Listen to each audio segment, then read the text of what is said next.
अस्सलाम वालेकुम जी, मेरा नाम डॉक्टर सलमान है। Welcome to new video. और आज का हमारा टॉपिक ऑफ डिस्कशन है कि आप एमबीबीएस में क्यों आए, आप एमबीबीएस क्यों चूज़ करते हैं, आपने एमबीबीएस क्यों चूज़ किया। तो लोग अक्सर पूछते हैं बचपन में आप क्या बनना चाहते हैं, तो लोग कहते हैं, बच्चे कहते हैं कि मैं इंजीनियर बनूँगा, मैं डॉक्टर बनूँगा। और ये कोई नहीं कहता कि कभी मैं आर्ट्स में जाऊँगा, मैं आर्ट्स में जाऊंगा, मैं वीडियोग्राफी करूंगा, मैं फ़ोटोग्राफी करूंगा। तो ज़्यादातर का जवाब होता है मैं डॉक्टर बनूंगा, मैं इंजीनियर बनूंगा, चाहे वो मेल हो चाहे वो फीमेल हो। इसमें आने के लिए आपको मोटिवेशन ये होनी चाहिए to serve the humanity, to save the life of a patient.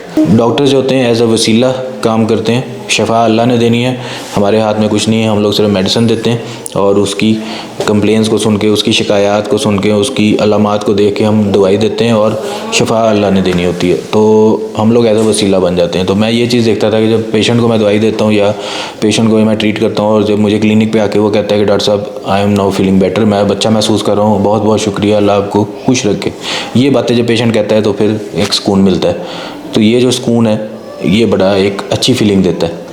पैसा अपनी जगह पे वो तो है, सबकी रिक्वायरमेंट है पैसा। लेकिन हॉस्पिटल के अंदर भी जब आप किसी पेशेंट को ट्रीट करते हैं, किसी लाइफ सेविंग प्रोसीजर को आप करते हैं या किसी लाइफ सेविंग सर्जरी या मेडिसिन का कोई प्रोसीजर होता है उसको आप करते हैं, उसके बाद पेशेंट को अगले दिन आप देखते हैं तो वो सेहतयाब हुआ होता है या उसमें बेटरमेंट होती है, तो आपको एक जो खुशी मिलती है ना, उसका कोई कंपैरिजन नहीं है। पैसा ज़रूरत है सबकी है ऑब्वियसली, चाहे वो डॉक्टर है, चाहे इंजीनियर है, चाहे आर्ट्स का है कोई। तो अपना एमबीबीएस में आने से पहले अपना दिमाग बना लिया अच्छी तरह कि आप करना क्या चाहते हैं और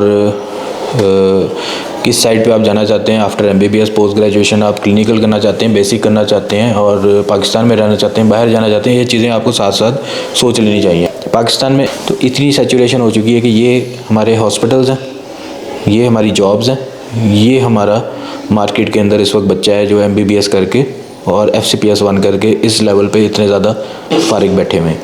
तो जॉब्स नहीं है, FCPS की इंडक्शंस नहीं है।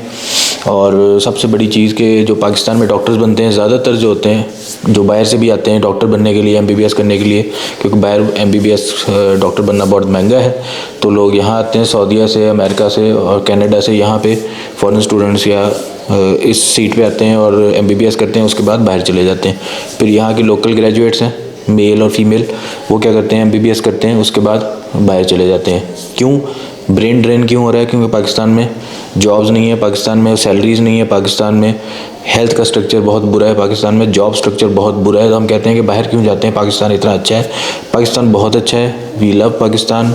लेकिन चाहे वो डॉक्टर हो, चाहे इंजीनियर हो, चाहे कोई भी हो फील्ड से हो, चाहे वो आर्ट्स की फील्ड से हो, चाहे वो इंडस्ट्री की फील्ड से हो, वो बाहर क्यों जाता है पाकिस्तान से अच्छे मुस्तकबिल के लिए। तो लोग यहाँ के लोकल ग्रेजुएट जो हैं वो क्या करते हैं, मोस्टली कुछ यहाँ पे रह जाते हैं, जो बाकी होते हैं वो क्या करते हैं USMLE, PLAB, Australian council exam, Canadian council exam, Dubai MOH वगैरह ये करके बाहर निकल जाते हैं।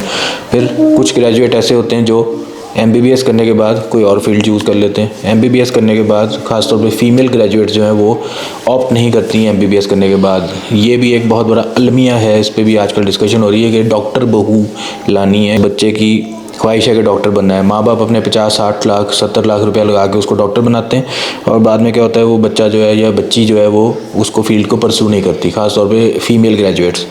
क्या वजह है कि एक स्टिग्मा बन गया है, एक ऐसा ये बन गया है कि लोग कहते हैं जी रिश्ता करना है डॉक्टर बहू चाहिए, रिश्ता करना है एमबीबीएस लगाना चाहिए तो अच्छा रिश्ता मिलेगा। लोग मजबूर हैं इस तरह की, अनफॉर्चुनेटली हमारे कुछ लोग माशरे में ऐसे हैं जो कहते हैं कि हमें डॉक्टर बहू चाहिए। और उसके लिए लोग क्या कहते हैं कि अब ये स्टेटस बनाने के लिए कि डॉक्टर का टैग लग जाए, 50-60 लाख रुपया लगा देते हैं और बच्ची डॉक्टर बन जाती है। उसके बाद वो फैमिली कहती है कि आपने जॉब नहीं करनी या वो खुद जॉब नहीं करती और रिश्ता अच्छा चाहे मिलने के लिए वो एक डॉक्टर का टैग साथ लगाते हैं। यहाँ पे रह जाते हैं जिन्होंने पाकिस्तान में अपना फ्यूचर बनाना होता है, बाहर नहीं जाना, और वो क्या करते हैं फिर वो या बेसिक साइंसेज में आते हैं या क्लिनिकल साइंसेज में आते हैं।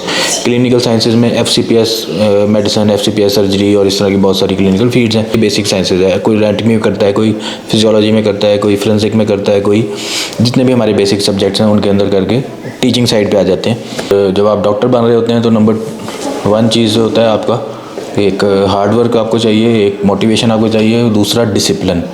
डिसिप्लिन आपके बोलने में, आपकी बॉडी लैंग्वेज में, आपकी पेशेंट के साथ या आपकी दूसरे इंडिविजुअल के साथ डीलिंग में, आपकी कम्युनिकेशन स्किल्स में वो बहुत होना चाहिए।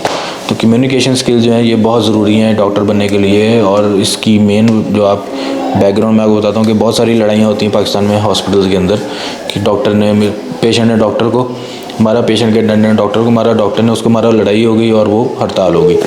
इसकी वजह हमेशा पेशेंट नहीं होते, इस वजह पेशेंट डॉक्टर का कंबाइन एटीट्यूड होता है जो इस फियास्को या इस लड़ाई का रीज़न बनता है। और आपकी कम्युनिकेशन स्किल्स अगर अच्छी नहीं होंगी, आप पेशेंट को अगर सही तरह गाइड ही नहीं करेंगे और कोई ऐसा मिसहैप हो जाता है, कोई प्रॉब्लम हो जाती है तो पेशेंट लड़ेगा आपसे।